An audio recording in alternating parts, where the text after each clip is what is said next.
Amigos de Ecuador en Vivo, buenos días, buenas tardes, buenas noches a la hora que usted nos vea. Antes de que se pregunte quién es este apuesto caballero, permítame presentarme, soy Danilo Castro. El día de hoy voy a estarlo acompañando acá en Ecuador en Vivo, público que le gusta mantenerse informado, que le gusta escuchar diálogos, entrevistas con expertos, y es precisamente lo que vamos a tener el día de hoy. Me acompaña, no ha sido político, pero ha estado en la política, ha trabajado en la política y sabe mucho de política. No ha sido periodista, pero su trayectoria y su experiencia en el tema de comunicación pues me exime de hacer cualquier presentación. El día de hoy me acompaña la cabeza de este proyecto de Ecuador en Vivo, Alfonso Pérez. ¿Qué tal, Alfonso? ¿Cómo estás? Danilo, muchas gracias. Un gusto, muy amable por esa generosa presentación. ¿Cómo ha pasado? Bueno, aquí vamos luchando todos los días. No es fácil esta actividad, tampoco es fácil lo que el país está viviendo. Tenemos muchos problemas por varios frentes. No recuerdo yo una época en donde hayamos tenido tantos problemas gravísimos al mismo tiempo. De los años que tengo de vida, creo que estamos viviendo uno de los momentos más oscuros, y no lo digo en sentido literal solamente, Claro. más oscuros de lo que yo tengo de vida. Déjeme sacar aquí la pollita, como decíamos, en el colegio o en la universidad. Y precisamente usted dice, y acertadamente, épocas, días oscuros, y literalmente también, no solamente en el sentido figurativo. Vamos con algo que no es ni muy atrás ni muy adelante, un año de gobierno de Daniel Noboa.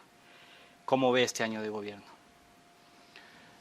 Bueno, a ver, voy a procurar ser lo más objetivo posible.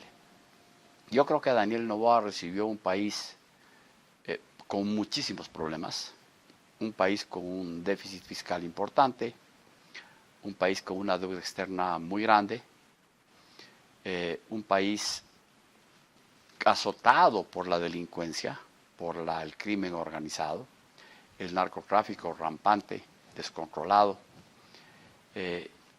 con una ya sabida crisis energética en ciernes. Ya se sabía cuando Daniel asume, ya se sabía que íbamos a pasar por momentos de crisis energética. Y dentro de ese contexto yo creo que él asume obteniendo un importante consenso en la Asamblea Nacional, con una alianza que le permitió en un principio hacer algo muy, muy inteligente, que no lo hizo el gobierno de Lazo, que es iniciar el periodo con una mayoría de partidos, una mayoría conformada por una alianza entre el movimiento del gobierno de Noboa, más el Partido Social Cristiano, más la Revolución Ciudadana y más algunos otros actores independientes que formaron una fuerza inicial, lo cual le permitió instalar sin problema un poder legislativo, conformarlo de manera consensuada, sin sobresaltos, y que además esta mayoría prometía darle espacios de gobernabilidad para que él pueda iniciar este primer medio mandato, para llamarlo de alguna manera, con una buena predisposición de la Asamblea que le acompañe a poner en práctica los proyectos que él consideraba importantes para sacar adelante el país, para comenzar a avanzar en la solución de los problemas. Claro.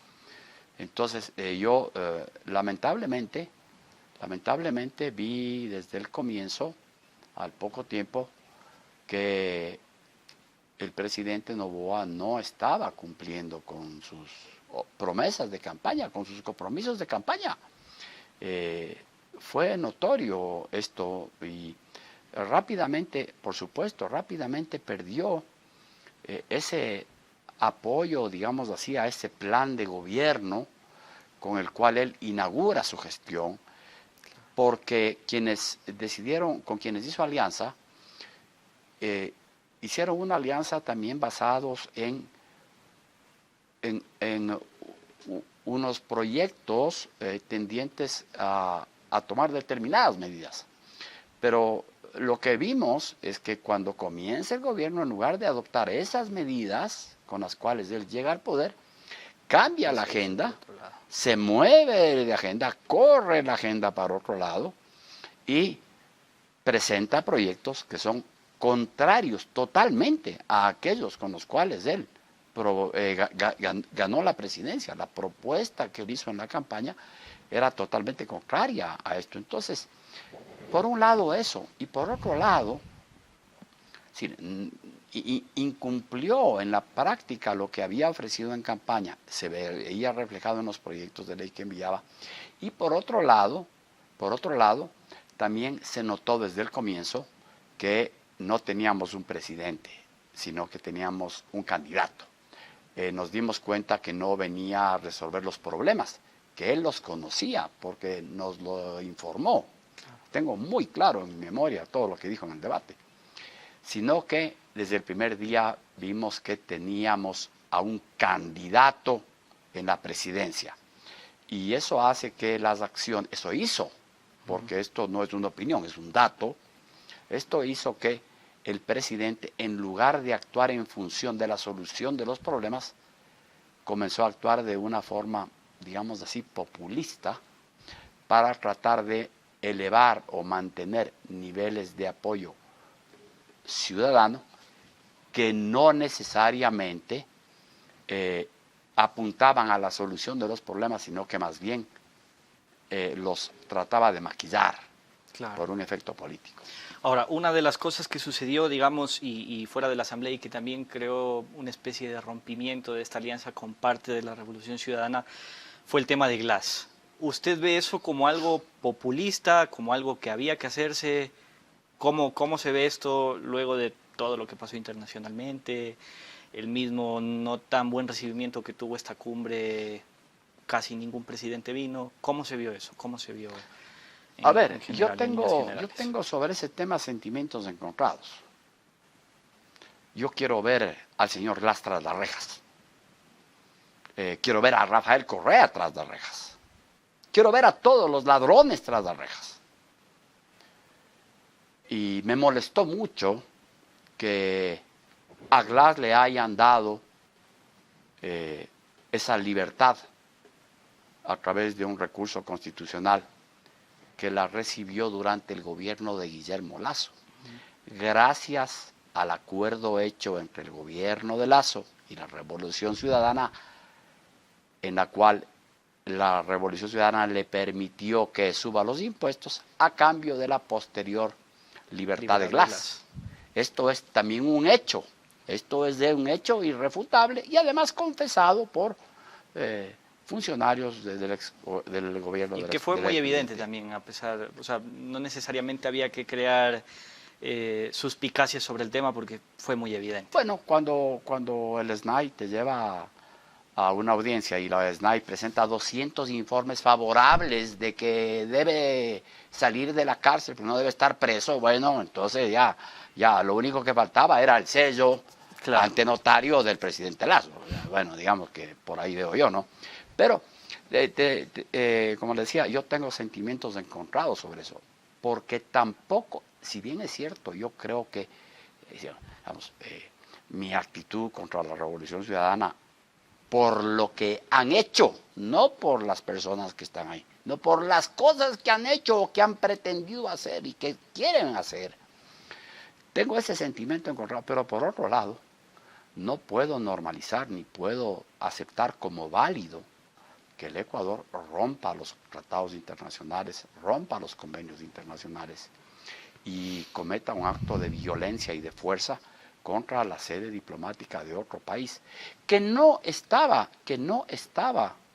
esto hay que decirlo, México cuando le da el asilo a Glass y pide permiso para llevárselo, estaba cometiendo un abuso en cuanto a lo que representan las sedes diplomáticas. Las sedes diplomáticas no son un refugio para dar asilo a delincuentes, claro.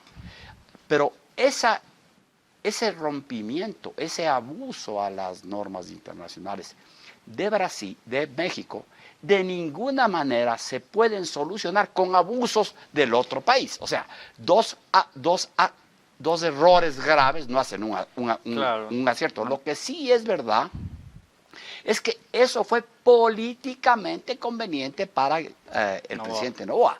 Y un presidente de una nación no puede actuar de esa forma, porque el día de mañana, Danilo, en algún país vecino, el Ecuador recibe refugiado a alguien, como recibió a Julian Assange. ¿Qué tal que la Scotland Yard vaya e irrumpa la embajada ecuatoriana? Eso no se ve en los países, que tienen algo de noción de lo que es la institucionalidad. Entonces me parece que ahí la erró por completo el presidente Noboa. Así que esto es lo que puedo contestar a esa pregunta. Para ir cerrando con esto del tema del año de Noboa, ¿han habido más cosas malas que buenas? ¿Está equiparado? ¿Cómo lo ve? A ver, yo creo que la lucha que enfrentó Noboa desde los primeros meses de su mandato contra el crimen organizado, la decisión de declarar a los grupos de delincuencia organizada como organizaciones terroristas, me parece que eso fue bueno.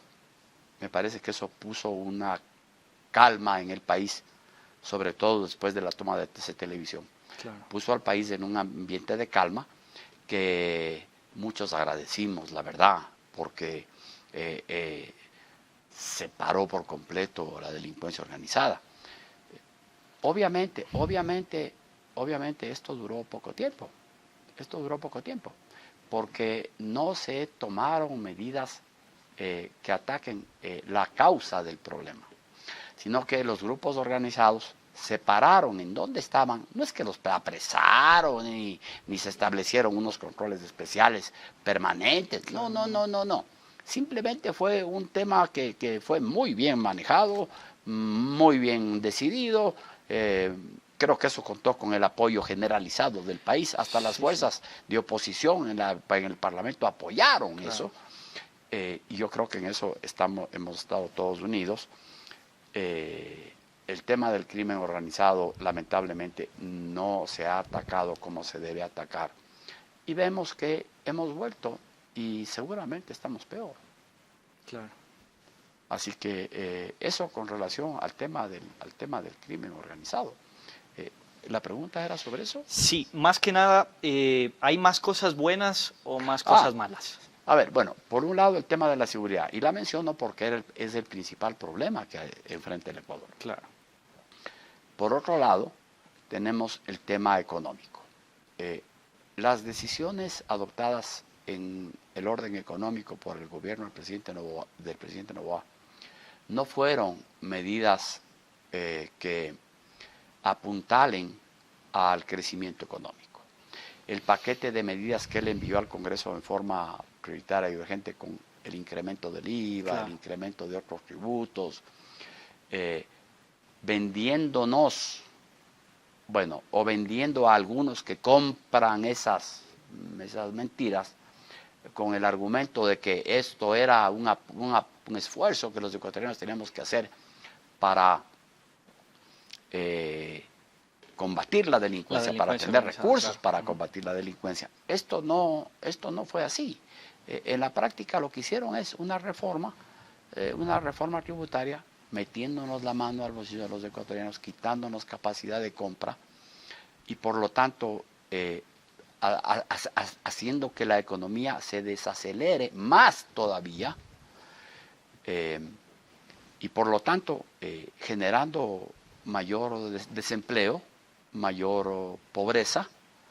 No se han atendido los problemas de fondo y lo que se ha logrado con esas medidas de corte fiscalista es otra vez más de lo mismo que veníamos haciendo hace muchísimos años y no aprendemos todavía que por ahí no es la cosa.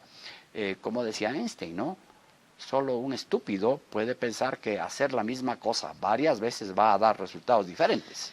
Pero no es un poco contradictorio, y ya un poquito en la economía para no irme, ya quería cerrar, pero topa un tema importante. ¿No es un poquito contradictorio que un empresario, que normalmente los de empresarios son los que dicen no más impuestos, sucedió lo mismo con Arosemena cuando fue ministro de Economía, le sacaban las entrevistas que él decía yo no estoy a favor de los impuestos, cuando fue ministro igual tome impuestos.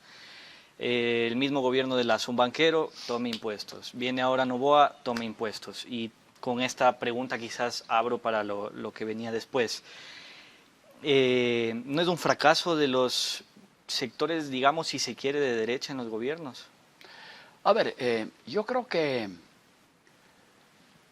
cuando los gobiernos asumen un modelo económico fiscalista dentro de un ambiente de libertad, porque podemos decir que hay un ambiente de libertad económica, salvo por algunas taras que constan en la Constitución que nos dejaron los socialistas del siglo XXI, salvo por unas taras, podemos decir que vivimos en una economía de mercado. Claro. Sin embargo, dentro del ámbito del paraguas de la economía de mercado, que de igual manera no es que sea una economía perfecta la que tenemos, porque hay muchas regulaciones, muchas prohibiciones para la intervención y la iniciativa privada. Por ahí lo que nos sirve del dólar. Bueno, si no tuviésemos el ancla del dólar para controlar la inflación, bueno, esto sería, aquí tuviéramos hace rato muchas hiperinflaciones.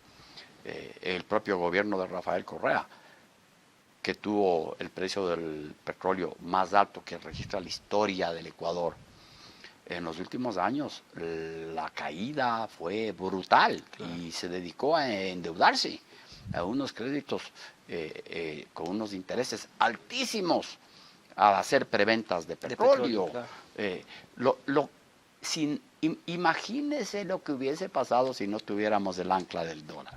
Nos hubiera dejado con una hiperinflación del Samba Canutas porque hubiera hecho uso de la potestad del señoriaje para imprimir billetes. Entonces, bueno, creo que el dólar es algo que nos ayuda. Sin embargo, yo quería hacer una diferenciación. Dentro de la economía de mercado, pienso que hay dos modelos. Un modelo que es un modelo que está enfocado en el fiscalismo, que está preocupado del fiscalismo. ¿A qué me refiero con fiscalismo? A que prioriza el pago de la deuda externa, el pago de los bonos, y no prioriza el crecimiento económico. Y la única forma que un país, que una familia, que un ciudadano tiene para estar mejor es gastar menos de lo que gana. Claro. El Ecuador gasta más de lo que recibe. Entonces, por esa vía, por la vía del endeudamiento, y peor en las condiciones en que se hacen ciertos endeudamientos, por esa vía el Ecuador nunca va a salir. El Ecuador tiene que producir más. Y para producir más, no solo que necesita estímulos del sector, por parte del Estado, no solo que necesita más libertad económica a través de eliminar trabas, burocracia, sino que también el Estado debe reducir su tamaño. En la medida en que tengamos un Estado obeso, un Estado adiposo, un Estado lento, un Estado burocratizado en exceso. Entonces, el Ecuador tiene que reducir el tamaño del Estado. ¿Para qué? Para que administrar el país le cueste menos. Claro. Y para liberar recursos que están muy mal destinados, porque son recursos que se despilfarran, usarlos más bien en lo que sí es importante competencia del Estado, como por ejemplo la de la provisión de un buen servicio de salud pública. Claro. Tener medicinas para los enfermos con enfermedades catastróficas. El tema de seguridad. El tema seguridad, todo aquello que compete al Estado. Educación, seguridad, salud, fundamentalmente. Pero no, cuando los fiscalistas se apoderan de los gobiernos... Crean ministerios de abrazar árboles. Bueno, esas son payasadas que deberían haber sido tipificadas en algún código penal para llevar a la cárcel a quienes despilfarran el dinero que los ecuatorianos pagamos como impuestos, ¿no? Claro. Y siguiendo por ahí mismo, siempre se habla y todos los candidatos es la inversión extranjera, la inversión extranjera. Lazo propuso y pasó diciendo en campaña eso, que los bancos, que la de presas, que etcétera, etcétera, etcétera. Lo mismo Novoa. Llegan y no hay tal inversión extranjera. Bueno, claro, el tema de la inversión extranjera es un tema que tiene varias aristas, ¿no? ¿Y por qué? Porque para que nosotros podamos tener inversión extranjera es necesario que el Ecuador otorgue garantías a los inversionistas. No solo extranjera, la inversión ecuatoriana también, porque los capitales no tienen nacionalidad. El que tiene capital pone el dinero en donde más le rinde. Y si le rinde más a un ecuatoriano que tiene dinero, le rinde más invertir en otro país, se va a invertir en otro país. O sea, está muy bien que querramos que otros extranjeros, digamos, que gente de otros países cojan su dinero y lo traigan al Ecuador. Eso es lo que queremos, ¿verdad? Entonces, eso está bien. Hay gente que piensa que si el ecuatoriano lleva su dinero A otro lado de está su mal. propiedad, se lleva a otro lado, está mal. Esa es una falacia. Claro. ¿Por qué? ¿Por qué va a estar bien que un mexicano traiga su dinero al Ecuador y por qué va a estar mal que un ecuatoriano lleve su dinero a Panamá, por ejemplo? Claro. Cada uno pone su plata donde le da la gana. El que gana su plata honestamente tiene que hacer con su dinero lo que le da la gana. Y si queremos que venga inversión extranjera, tenemos que tener condiciones que garanticen eso. Y eso no se va a lograr mientras sigamos teniendo un país con tan poco respeto a las instituciones, con tan poco respeto a los contratos, con tanta inseguridad jurídica. El gobierno del presidente Lazo no fue capaz de atraer inversiones extranjeras, principalmente porque hubo mucho manoseo de las instituciones. Y esta falta de seguridad jurídica, que además no solamente fue culpa del gobierno del presidente Lazo, sería injusto decir eso, porque si bien él también abusó de su poder para interferir en otros poderes del Estado, también hay que decir que esto se viene degradando con el paso de muchos años. También ¿no? Yo diría arrastrando. Yo diría que a raíz de la famosa Pichicorte se le dio un golpe mortal a la institucionalidad de ese país, cosa que se agravó con la creación de esta vaina que le llaman Consejo de Participación Ciudadana y con esta forma de designar autoridades de la función judicial que nos dejó como legado el gobierno de la peligrosa organización criminal que lidera Correa. Bueno, entonces el Ecuador no ha logrado salir de eso. Mire usted, Colombia, tienen el tremendo problema de la guerrilla, tienen un presidente comunista. Claro. Sin embargo, la inversión extranjera me parece que es 10 veces más que la que tenemos en el Ecuador. Aunque hubo miedo en Colombia igual. Sí, pero vea cómo la gente invierte. Los números no mienten. En el Perú, creo que hay un presidente, cambian de presidente cada año y terminan en la cárcel o procesados. Pero bueno, la institucionalidad de Perú es algo de envidiar. Pero claro. Y la colombiana también. Entonces, ahí estamos poniendo en evidencia que efectivamente la seguridad jurídica, la institucionalidad, el respeto a las instituciones republicanas son lo que va a dar seguridad jurídica, y con algo que no es menor, que es que por razones dogmáticas, por razones absurdas, el Ecuador renunció o declaró ilegal el arbitraje internacional para la resolución de conflictos cuando hay inversiones extranjeras. Eso es una puñalada al corazón a la inversión extranjera, porque si no tienes seguridad institucional y tampoco te permiten tener un árbitro independiente, claro, y manejas desde el poder la justicia, bueno, entonces eso es como ponerle a un cazador a cazar con un fusil en el zoológico donde los animales están presos. O sea, ¿quién va a querer invertir aquí? Claro. Yéndonos al tema ya de elecciones, que es, digamos, la vía en la que se podría cambiar, pero antes de eso, ¿un cambio de constitución podría modificar todos estos problemas? Bueno, yo creo que la madre de la mayoría de los problemas, bueno, la segunda razón de la mayoría de los problemas está en la Constitución. Y digo la segunda porque la primera me parece que es un problema de deculturización de la sociedad. Creo que la sociedad está con una muy mala formación, no, no tiene capacidad, no tiene una educación que le permita razonar y tomar decisiones políticas acertadas al rato de votar. Y la génesis en una democracia de los gobiernos está en la soberanía que ejerce el pueblo a través de las urnas. Claro, entonces no sabemos votar y no sabemos analizar los eventos políticos. Hay una falta de capacidad de análisis. Compramos y nos hacemos eco, mucho eco, de los relatos y de las opiniones de ciertos comunicadores sociales que, bueno, como yo alguna vez he dicho, se creen las vacas sagradas, ¿no? Las vacas que más cagan en todo el valle de Machachi, viejo, sí. O sea, puta, son imposibles de decirles nada porque casi que ya les quieren llevar a los altares. Perdón que le corte, ¿y por qué pasa esto? Yo siento que antes sí había más. Yo tengo 27 años, no soy... no se dejen engañar por esta cara. Pero antes siento que sí había más participación por relatos que me contaba mi abuelo, mi papá, mi hermano, mi mamá. La gente salía, la gente opinaba más, se informaba en el periódico y ahora incluso que hay el teléfono, que es mucho más fácil informarse, es lo que usted dice, ¿no? Como un quemimportismo de la gente y simplemente va a votar.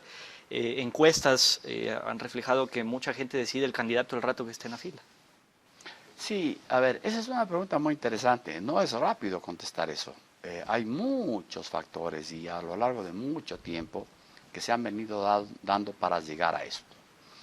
Y tiene que ver, en primer lugar, con que esa falta de cultura es una falta también de cultura política que nace desde la gran mayoría de los partidos políticos, en donde no hay formación realmente de cuadros políticos importantes.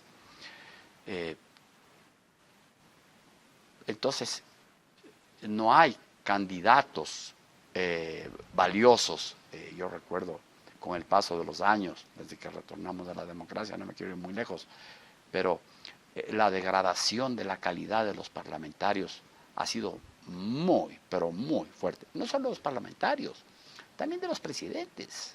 Tenemos presidentes que tienen incluso muy poca cultura general. Es decir, bueno, entonces, por otro lado, la polarización, la tremenda polarización que se ha vivido en los últimos años entre correístas y anticorreístas, creo que es algo que le ha hecho mucho daño al país, porque ha llevado a que la gente caiga fácilmente en un dilema, en un falso dilema, para mí es un falso dilema, de que si no estás, por ejemplo, si no estás con Lasso, entonces eres correísta. Sí. Si no estás con Noboa, eres correísta. Si el día de mañana coincides con los parlamentarios del gobierno de Lasso para apoyar un proyecto de ley, entonces eres anticorreísta porque eres lacista. Si el día de mañana apoyas o presentas un proyecto de ley y tiene el apoyo de los correístas, entonces ya eres correísta. O eres narco, que es el nuevo término que se usa. Bueno, a ver, claro, a ver. Narco político, narco periodista. Sí, esta afirmación, este nuevo término que se está usando como parte de los calificativos falaces de Noboa, y lo digo de manera radical y frontal, esta terminología falaz de Noboa, de calificar a todo el mundo de narco, es algo que el señor Noboa debería probar. Cuando hace una afirmación de que alguien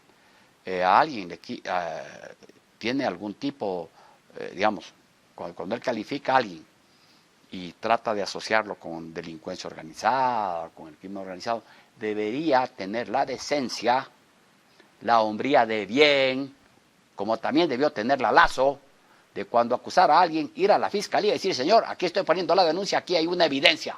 Claro. Y no quedarse en el relato mentiroso que lo que hace es degrada la calidad de la política. Entonces, Danilo, ¿cómo los jóvenes y la gente no va a tener desconfianza de los políticos en general cuando entre ellos tenemos 30 años en donde unos a otros se acusan de ladrones y nunca se presentan pruebas o muy pocas veces se presentan pruebas? Afortunadamente, algunos casos sí se han presentado pruebas, sí se han judicializado, sí hay sentencias, pero si usted hace una correlación entre la cantidad de denuncias que se hacen unos a otros, frente a lo que termina judicializado, o con una denuncia formal por lo menos, o con un dato por lo menos para que la justicia investigue, pues la diferencia es enorme. Entonces, ¿cómo no va a pensar el ciudadano que todos los políticos son ladrones cuando entre ellos se acusan de ladrones todos los días? En países civilizados esto no sería posible. Mire, yo le quiero contar una anécdota. Yo estuve una época viviendo en el Uruguay, en Montevideo. Y en esa época, un parlamentario, en el Uruguay hay 3 partidos, el Partido Colorado, el Partido Nacional y el Frente Amplio. Un parlamentario le acusó a un ministro de ladrón. La Cámara se reunió, el Parlamento se reunió y decidieron por unanimidad, destituir a ese parlamentario, incluso con los votos de sus propios compañeros. ¿Por qué? Porque hizo una denuncia de corrupción, de ladrón, a un ministro y no presentó ninguna prueba. Entonces, por eso es que el Uruguay nos lleva años luz en cuanto a la calidad democrática y republicana. Claro, la calidad de vida incluso. Bueno, la calidad de vida viene ¿de qué? De que hay instituciones sólidas, claro, hay inversión extranjera, hay progreso, hay mejores condiciones de vida. Entonces, eso es lo que trae tener unas instituciones sólidas. Los ecuatorianos vamos a tener una nueva chance de tratar de cambiar todas estas cosas en estas elecciones. Nuevamente una sábana de candidatos. Y sucedió algo con el tema de la candidatura de Jan Topic, que un poquito desequilibró la balanza. Salía una encuesta, no sé si está la foto, que me ayuden por favor en producción, era la foto 8, para verla acá, tal vez sí la vio usted ahí, una encuesta de Comunicaliza, que se hizo, pues mucha gente estaba conversando. Están un poquito pequeñas las letras, la verdad es que no alcanzo sí, a ver muy bien. Lo importante aquí a destacar son las 2 barras primeras que dan un empate técnico entre Daniel Noboa y Luisa González, que daría un empate arriba y técnico. Abajo, ¿no? Sí, okay. Arriba y abajo. En la intención de voto. La de abajo es la que nos importa porque es la que hicieron una vez que el TCE pues dijo que Jan Topic no ¿Quién puede aparece tercero abajo? No puede ser candidato. Leonida Diza. Ah, Isa, ok. Sí. Entonces está Daniel Noboa, Luisa González, Leonida Diza, Jimmy Jairala, y bueno, de ahí ya van divididos, que incluso hubo polémica, que decían ni cómo van a tener todos los candidatos los de abajo, ¿no? Una medida, un número similar, y etcétera, etcétera. ¿Ve real usted esto? ¿Ve real? ¿Cree que en realidad esta salida de Topic pues mueve así la papeleta de un posible empate técnico? Bueno, yo voy a comenzar diciendo que creo que esa encuesta cuya validez no voy a cuestionar, me parece que esa encuesta en donde Jan Topic estaba tercero tiene un resultado que habría sido diferente si la candidatura de Jan Topic habría estado ya en firme, sólida. Porque cuando se cuestiona una candidatura y está en proceso de impugnación, y peor esta, que se mediatizó tanto, teniendo un apoyo considerable, digamos, para arrancar, me parece que es considerable, seguramente mucha gente no veía a Topic como candidato y por eso no opinó que votaría sobre él. Entonces habría sido bueno tenerlo de candidato realmente para poder evaluar. Pero el haber estado tercero, yo creo que es una posición, digamos, tercero con ese nivel, es una posición sumamente interesante y sumamente expectante, porque de hecho era una candidatura que se había despegado de las demás y tenía como rivales al correísmo y al novorreísmo, ¿no? Como le llamó acertadamente un editorial Lolo Echeverría. Entonces, me parece que la candidatura de Jan Topic abarcaba un electorado transversal, porque eso que vemos ahí de Novoa y Luisa es fruto de una polarización. Entonces ahí están polarizados los anticorreístas con Novoa y los correístas con no Novoa. tan correístas, digamos. Y yo estoy seguro que si habría un candidato que logra despegarse del pelotón de abajo y ponerse tercero, sus probabilidades serían muy altas de ganar, porque el correísmo genera un rechazo muy amplio de la sociedad, pero el autoritarismo de Novoa, la forma en que lo hemos visto gobernar, su autoritarismo, su falta de resultados en la solución de los problemas, que se supone que era lo que venía a resolver, esa falta de resultados, más ese autoritarismo, esa manera prepotente y egocéntrica de administrar el Estado, creo que genera un rechazo. Y su alta adhesión, según esa encuesta, para mí solamente obedece a que los anticorreístas están concentrados ahí. Entonces, me parece que habría sido interesante tener a Jan Topic, porque, como les decía, creo que el voto de él es transversal y no representa ni el autoritarismo de Correa ni el autoritarismo de Novoa, porque aquí estamos ante dos candidatos tremendamente autoritarios. No menciono a la candidata del correísmo porque para mí no importa quién ponga. Ese voto es un voto de Correa y si no, la señora González no tuviera ni el 3%. Así que tengo que mencionar al dueño de los votos. Entonces, sería interesante ver qué va a pasar en estos días. No nos olvidemos, Danilo, que 3 meses antes de las elecciones presidenciales anteriores, el señor Novoa estaba con el 3% también. Claro. Y el debate lo despunta. Bueno, es lo que se decía, ¿no? Los analistas. Hubo muchos elementos y muchos factores que incidieron en los últimos 10 o 12 días de esa campaña, que movieron totalmente el tablero electoral. El tema Villavicencio también. El tema Villavicencio, las denuncias contra Jan Topic, claro. Porque cuando pocos días antes de la elección se vio que Topic estaba tan alto, toditos los candidatos se pusieron como mira a darle palo a Jan Topic, con mentiras, unos casos, seguramente con verdad en otros casos, pues no lo sé.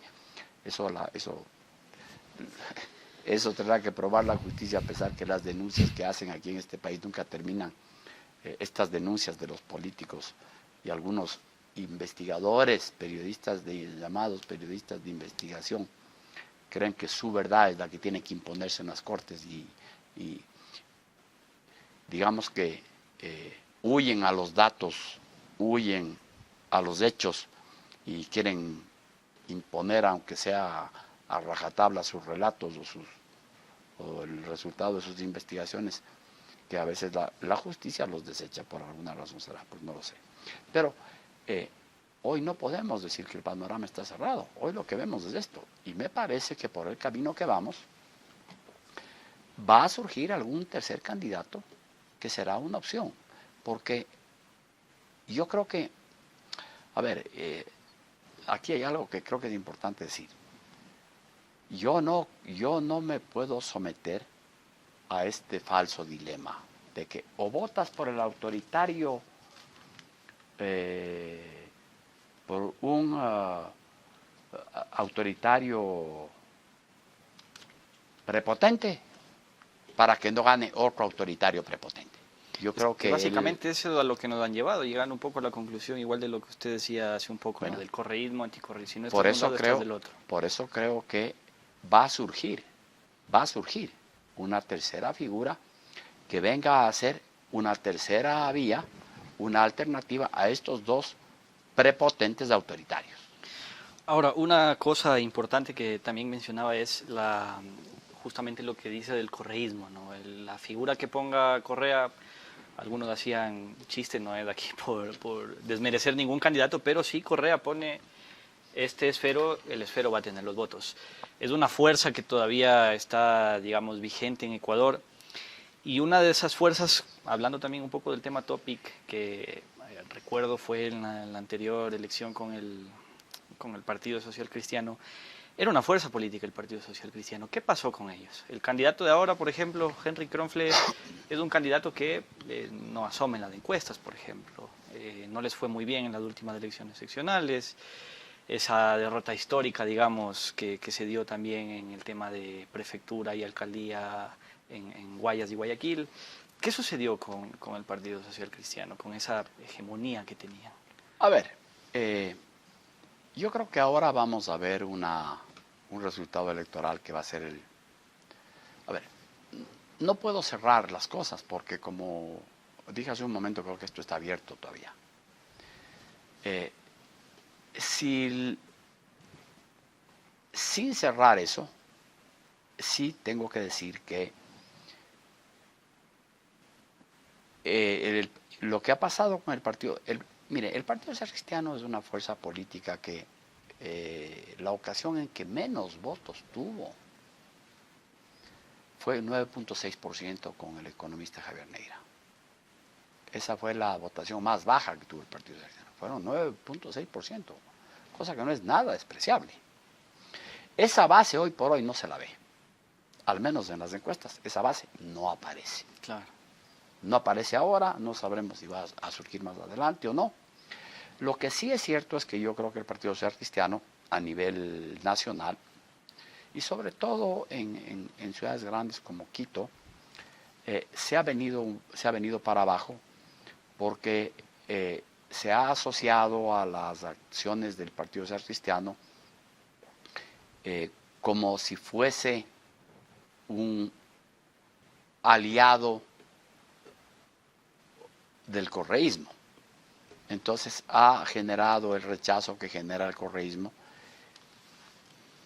de un sector que antes votaba por los socialcristianos, que siempre han representado lo contrario al correísmo, todo lo contrario al correísmo, a tal punto que si hacemos un poquito de memoria y hacemos un esfuerzo, o a muchos hacen un esfuerzo por ser algo objetivos, no podemos olvidar que quien lideró en el Parlamento la lucha contra Correa fue Cynthia Viteri, cuando fuera asambleísta. Ella lideró la lucha contra Correa desde el Parlamento.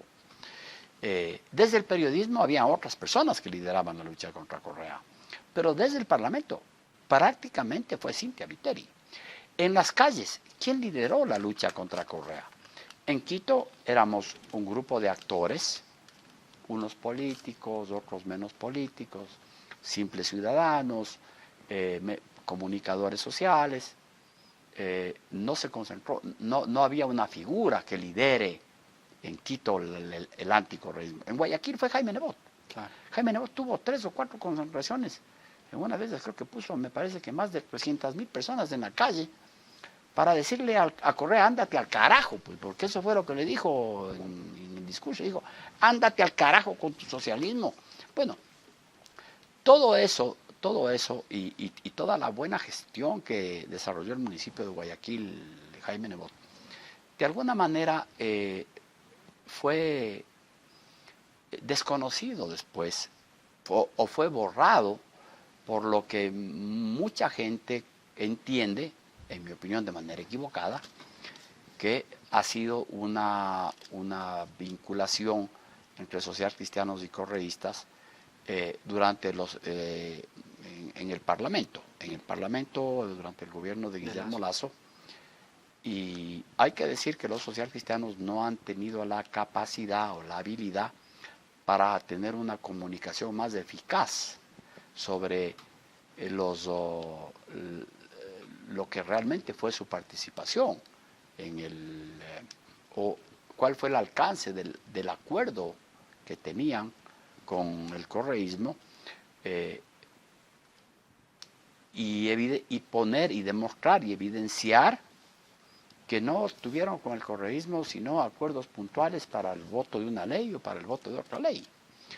Porque los datos que existen sobre las coincidencias en las votaciones y las simples actas de revisión de las sesiones del Parlamento dan cuenta, ¿no? Por ejemplo, los socialcristianos votaron junto con otras fuerzas políticas contra la subida de impuestos de Lazo, que a la final ganaron.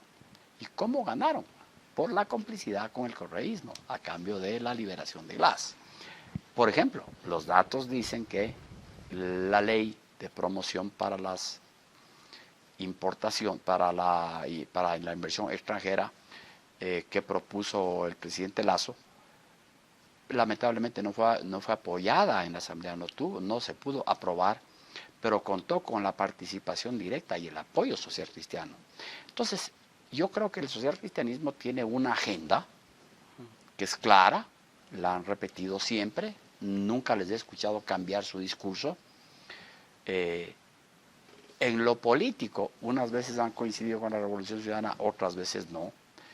Y no es que quiera hacer una defensa del Partido Social Cristiano, es simplemente que yo me niego a cegarme por el odio. Entonces, hay gente que está tan cegada por el odio, pero tan cegada por el odio, y critican todo lo que tiene que ver de alguien que haya votado con el correísmo, a tal punto que lo estigmatizan. Y no se dan cuenta que terminan convirtiéndose en aquello que tanto odian. Porque odian al correísmo, y al correísmo no hay que odiarle, hay que ganarle, hay que ser mejor que ellos. No hay que odiar al correísmo.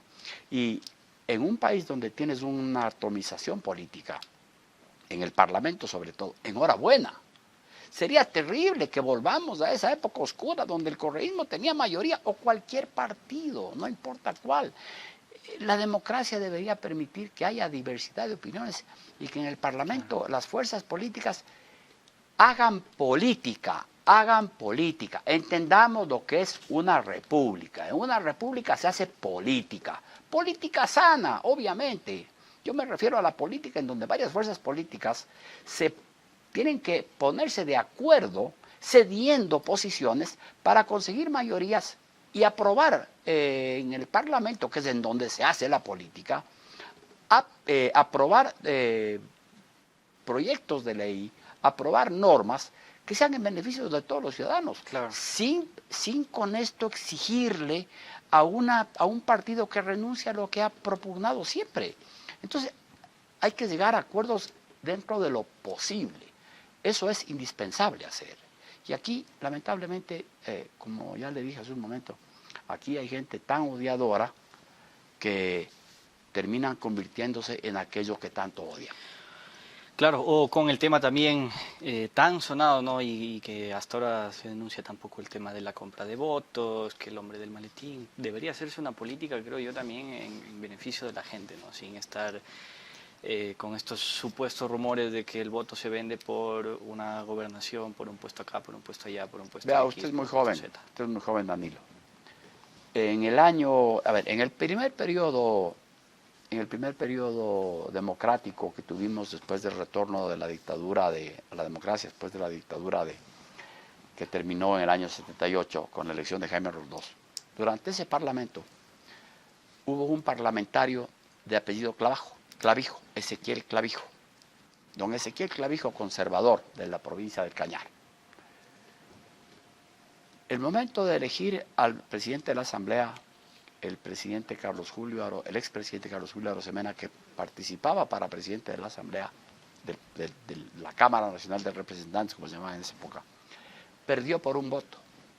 Clavijo traicionó y votó por el otro bando, votó por el bando del gobierno, en lugar de votar por el por el candidato Carlos Julio Arosemena, que era candidato de la oposición.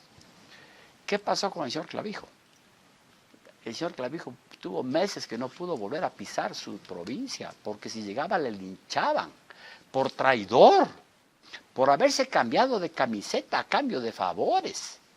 Entonces, esto que era antes tan condenado y y sigue siendo algo repudiable, el cambio de camisetas a cambio de favores, es algo que ya hemos normalizado, ya nos parece normal.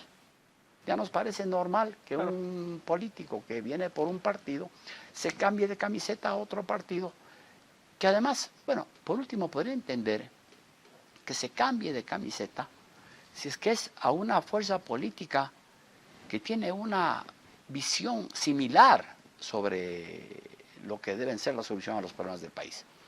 Pero no, se pasan al lado totalmente contrario. Y al poco tiempo ya se conoce que el pariente, la sobrina, el yerno, la hija, tiene un cargo aquí o tiene un favor acá o le dan un contrato por allá. Entonces, esa es la política de aperro que tenemos que desterrar. Para cerrar con el tema social cristiano, Alfonso, súper breve. ¿Fue Guillermo Lasso un traidor? ¿Empieza ahí, digamos, un declive de lo social cristiano? ¿Fue un error haberse aliado con Guillermo Lasso?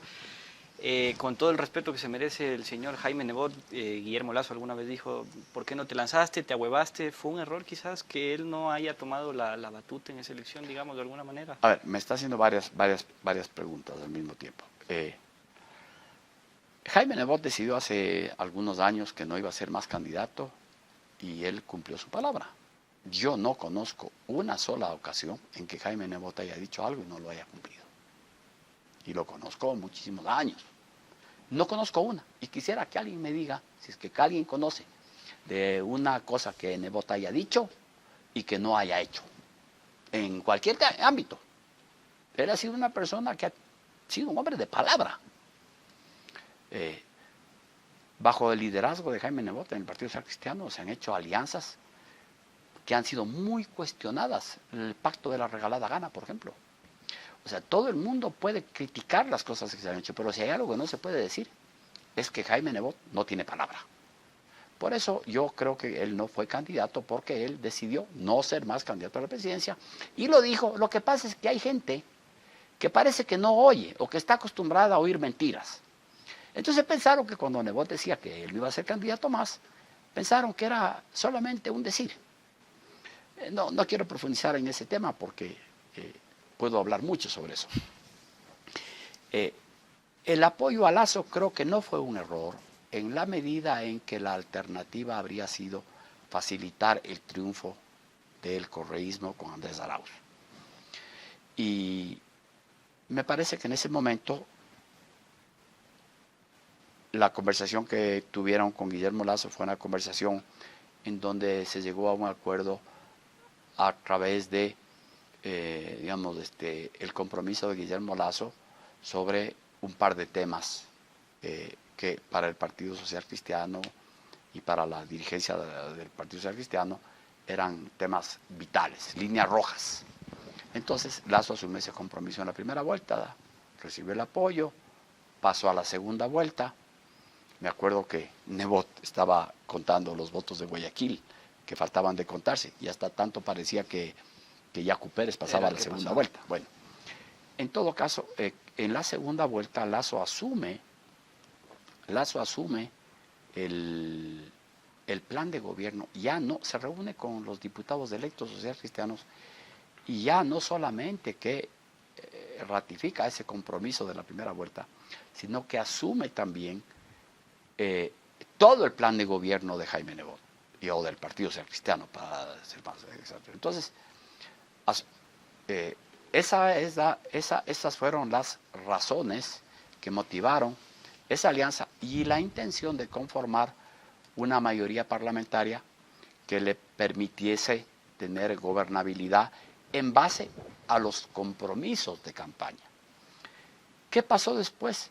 Le convencieron a Lasso, y esto que le estoy dando es información, no es opinión, es información. Le convencieron a Lasso,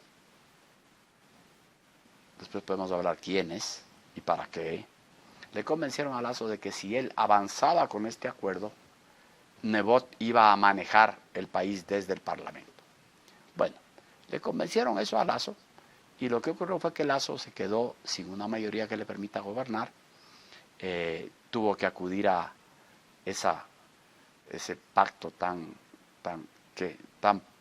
pobre resultado le dio para el país, de poner a la señora Guadalupe Llori en la asamblea y después tratar de mantenerla judicializando temas políticos, como si la señora queda en la presidencia o no está en la presidencia, y usando al juez al vocal, al juez. al juez de San Borondón o a la jueza de San Borondón para medidas de amparos y toda esa vaina, que dañó mucho la institucionalidad del país. Entonces, yo creo que no fue un error apoyar a Lasso. Lo que fue un error fue quizá confiar en que Lasso iba a cumplir con su palabra, habida cuenta de que tenía unos antecedentes, y esos antecedentes eran que él viene de un origen, de una génesis. Él viene de una cuna eminentemente demócrata popular.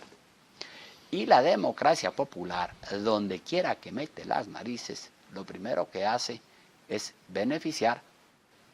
Ahora ya no existe, pues, como partido, pero como estructura de poder, bajo el nombre de Cordes, o como quiera llamarse, la gallada de panas que tienen ahí, básicamente tenedores de bonos, lo que hacen es cooptan los gobiernos para imponer una agenda fiscalista. Eso fue lo que hicieron con Lenín Moreno, y eso fue lo que hicieron en el gobierno de Lasso. Le dañaron el entendimiento de gobernabilidad que tenía, y la conclusión fue que el señor Lasso terminó el mandato mucho antes de lo que tenía que terminar, como el peor presidente hasta ese momento de la historia del Ecuador. Así fue catalogado. No sé si Noboa le va a ganar en esa calificación, pero en todo caso, eso fue lo que pasó, desde mi punto de vista, ¿no? Ok, muy claro. Alfonso, para ir terminando, yo voy a pasarle unas fotos de acá. Son algunos personajes, si se quiere, de la política, y usted se va a imaginar que lo tiene al frente. ¿Qué le diría? Súper cortito, súper conciso. Vamos con esa dinámica. Por favor, ayúdame en la primera foto en producción. Vamos de ahí. Nos hace mucha falta. Siguiente. Sería un gran presidente. Siguiente. No quiero ni verte. Siguiente. Nos salvaste de la tiranía. Siguiente. Aprendiz de dictador. Siguiente. Y última. Que te mejores. Listo. Ahí estamos. Ha sido un gusto, Alfonso, muy fructífera, digamos, esta conversación para quienes nos escuchan, para quienes nos ven, aclarando un poquito el tema de coyuntura, de qué es lo que ha estado pasando en estos últimos días, un año de gestión del gobierno, qué ha pasado con el PCC. Bueno, ya sacarán ustedes también sus propias conclusiones. Un último mensaje que quisiera dar, Alfonso? No, muchas gracias, nada más de agradecer por el espacio. Ha sido una charla realmente muy interesante, muy amena. Esperemos que la gente reflexione bien, saque sus propias conclusiones. Algo quizás, si fuera posible, algo muy cortito que quisiera decir, que es lo siguiente. Yo creo que los ciudadanos tenemos que hacer un ejercicio por sacar nuestras propias conclusiones sobre las cosas que ocurran en el país, y no compararnos como cierto los relatos que hacen o las opiniones que hacen algunos periodistas y comunicadores, porque son periodistas o comunicadores que tienen una agenda propia, no necesariamente porque les hayan pagado, seguramente por convicción. No puedo afirmar que alguien esté pagado porque no tengo ninguna prueba, pero debemos hacer un ejercicio por mejorar nuestro entendimiento de lo que pasa, para poder votar de una manera y para tener conciencia y poder votar de una manera más fundamentada en base a nuestras conclusiones, y no a las conclusiones que difunden a modo de opinión o con mentiras muchos mal llamados, bueno, digamos que son calumnistas de algunos medios de contaminación social. Gracias, Alfonso. Encantado. Amigos, amigas, muchas gracias por acompañarnos. No se olviden de suscribirse, de seguirnos en todas nuestras redes. Ecuador en vivo, y conmigo será hasta una próxima.